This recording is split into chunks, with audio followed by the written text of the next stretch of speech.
नमस्कार मित्रांनो, नवीन एका व्हिडिओमध्ये तुमचं सहर्ष स्वागत। आज तुम्हाला सगळ्यात आनंदाची बातमी, जे लोक महाराष्ट्रामध्ये बेघर राहतात त्यांचं स्वप्न आता पूर्ण होणार आहे। महाराष्ट्र सरकार, मुख्यमंत्री देवेंद्र फडणवीस यांनी सर्वात मोठा एक निर्णय घेतला आहे। तर महाराष्ट्राला एकूण 20 लाख घरे मंजूर केलेले आहेत। यामध्ये जर तुम्ही नवीन घर अर्ज भरला असेल तर तुम्हाला 13,29,775 आणि जे काही मागील घर आहेत त्यांना 6,37,089 घराचा विस्तार होणार आहे। म्हणजेच एकूण एका वर्षामध्ये 19,66,767 घरे आता तुम्हाला मंजूर करण्यात आले आहेत। आता त्यात तुमचं नाव आहे का हे तुम्ही पाहून घ्या। योजनेअंतर्गत तुम्हाला लाभ घ्यायचा असेल तर तुम्हाला या योजनेची थोडक्यात माहिती तुम्हाला मी आता सांगणार आहे। आता कोणकोणती कागदपत्रे लागतात हे सुद्धा तुम्हाला सांगणार आहे। अर्ज कुठे करायचा ते सुद्धा तुम्हाला सांगणार आहे। तर मित्रांनो, प्रधानमंत्री आवास योजना या योजनेची थोडक्यात माहिती आपण या व्हिडिओमध्ये जाणून घेऊयात।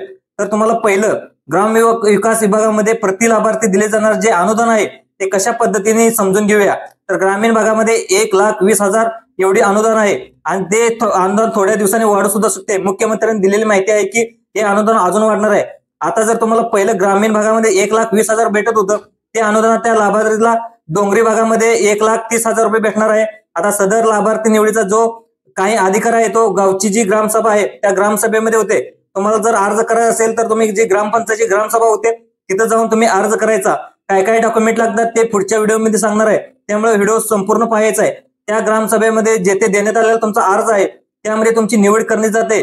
तुमची जी आर्थिक स्तर तुमचा चेक केला असतो तो सामाजिक आर्थिक जात सर्वेक्षण 2011 मधून जे उपलब्ध झालेला प्राधान्यक्रम, यादी जनरेटर, नंतर प्रायोरिटी लिस्ट याची आपण सर्वांची माहिती घेऊन आपण सॉफ्टवेअर मध्ये जो उपलब्ध आहे त्यामध्ये तुमचं नाव आले का ते पाहून घ्यायचं आहे।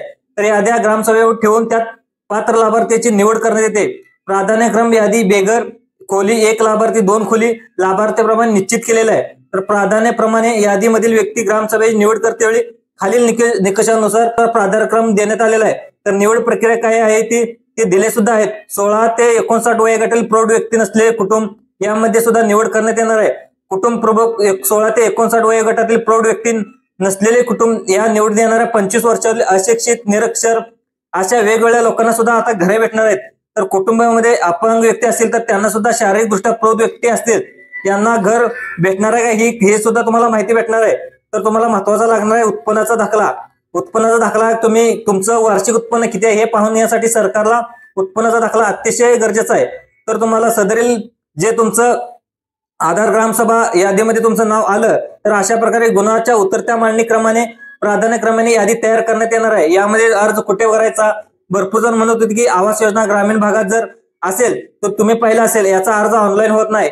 याचा अर्ज ग्रामपंचायत किंवा पंचायत समितीमध्येच होतो। तुम्ही शेजारी ग्रामपंचायत आणि पंचायत समितीमध्ये आपली कागदपत्रे घेऊन जायचे। तर कोणकोणते आहेत ते आपण इथे समजून घेऊयात। तरी आपण पाहू शकता आवश्यक कागदपत्रे जर पाहिले, 7 उतारा, मालमत्ता पत्र, नंतर नोंदणी पत्र, 7 उतार नसेल तर तुमचं मालमत्ता पत्र म्हणून तुम्ही देऊ शकता। तर ग्रामपंचायतीचे प्रमाणपत्र, जातीचे प्रमाणपत्र, आधार कार्ड, रेशन कार्ड आणि निवडणूक ओळखपत्र किंवा तुमचं विद्युत लाईट बिल यापैकी तुम्ही कुठलेही डॉक्युमेंट देऊ शकता। तर ते नसेल तर तुमचं मनरेगा जॉब कार्ड आहे तर त्या मनरेगा बँक जॉब कार्डची बँक पासबुकचे एक झेरॉक्स लागणार आहे। अशा प्रकारचे तुम्ही हे कागदपत्र तुम्हाला ग्रामपंचायतीमध्ये जमा करावे लागणार आहेत।